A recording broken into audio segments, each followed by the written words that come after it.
The mere prospect of Iran acquiring China's J-10C has injected fresh urgency into an already volatile Middle Eastern air power race, rattling planners from Tel Aviv to Riyadh and testing the geopolitical patience of Washington.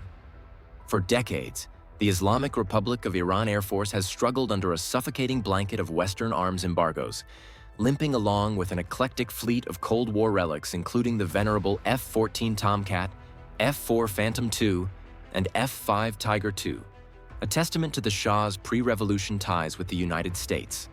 Sanctions, attrition, and isolation have forced Iranian engineers to become masters of cannibalization and improvisation, keeping aging fighters barely airworthy with indigenous upgrades, black market spares, and a fair amount of reverse engineering.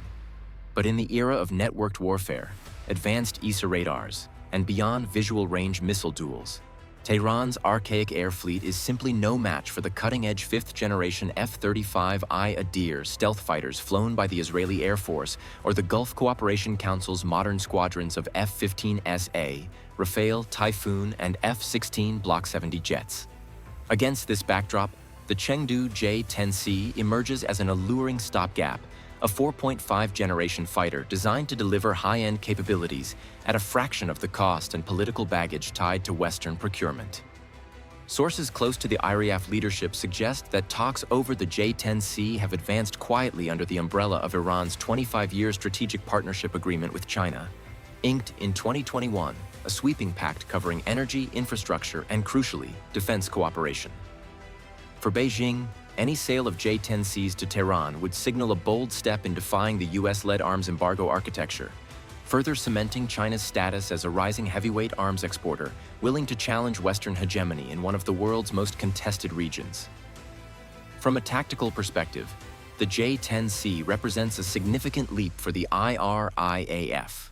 Equipped with an active electronically scanned array radar, digital glass cockpit, modern data link, and advanced electronic countermeasures, the aircraft is designed to slug it out with contemporary Western fighters in both beyond visual range and within visual range engagements. The real sting in the tail comes from the J-10C's ability to carry the formidable PL-15 air-to-air missile, China's latest generation BVR weapon. Widely estimated to boast a maximum range of over 200 kilometers, positioning it as a peer challenger to the American AIM-120D AMRAAM and Europe's Meteor missile. Analysts believe that by fielding the PL-15, Iranian pilots would gain an unprecedented reach in air combat, potentially deterring Israeli or GCC reconnaissance and strike aircraft from operating with impunity near Iranian airspace. The timing could not be more consequential. Open-source intelligence and Western defense assessments suggest the war in Ukraine has exacted a heavy toll on Russia's own air fleet, with significant losses in Su-34, Su-35, and Su-25 aircraft, a dynamic that has forced Moscow to prioritize its own replenishment needs, leaving Tehran with limited alternatives for new high-end fighters. China, meanwhile, sees an opportunity to expand its arms market footprint into a region long dominated by American, European, and Russian equipment. The potential deal could mirror Pakistan's procurement, where the PAF's J-10Cs have been showcased as a credible counterbalance to India's Rafale and Su-30 MKI fleet, even conducting integrated exercises with PL-15 missiles to demonstrate BVR kill chains. Should Iran replicate Pakistan's operational model, the IRIAF's ability to mount layered air defense for strategic facilities, including hardened nuclear sites at Fordow, Natanz, and the soon-to-be operational underground Qom complex would be significantly strengthened. Meanwhile, Gulf Arab states like Saudi Arabia and the UAE would see their own procurement timelines thrown into sharper focus.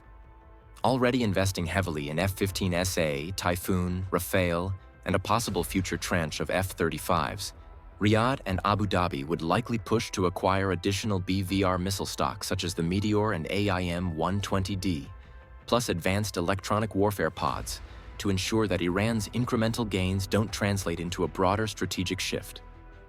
A more capable IRIAF would embolden Iran's broader regional strategy, providing air cover to the IRGC and Quds Force activities across the Levant and Yemen, and complicating air interdiction missions by Israel or Saudi Arabia targeting Iranian supply chains to proxies like Hezbollah or the Houthis. Moreover, Any forward deployment of the J-10C to air bases in Syria would further test the fragile deconfliction protocols between Russian, Israeli, and Iranian forces operating in the crowded Levantine skies. Israel, which has carried out hundreds of strikes on Iranian weapons convoys in Syria, could find itself facing a more credible Iranian air cover element. That's all for today's update. Please subscribe and like this video.